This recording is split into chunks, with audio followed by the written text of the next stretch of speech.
Motorhome roof care. It's nice and white now.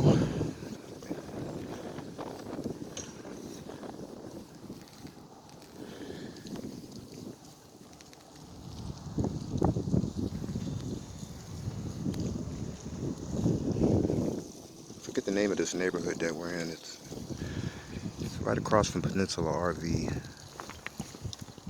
So he wants to sell this. We're gonna clean it up. We're cleaning the roof first always. Remove the mold off around the moldings and the edges and the gutters. All that green stuff. There's 3 of us working today, so it's nice. We can do a better job.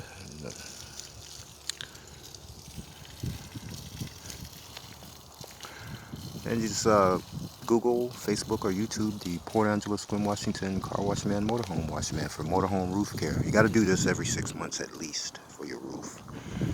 It's you got to protect your investment. Roofs, nothing to play around with on motorhomes. You guys have a great day.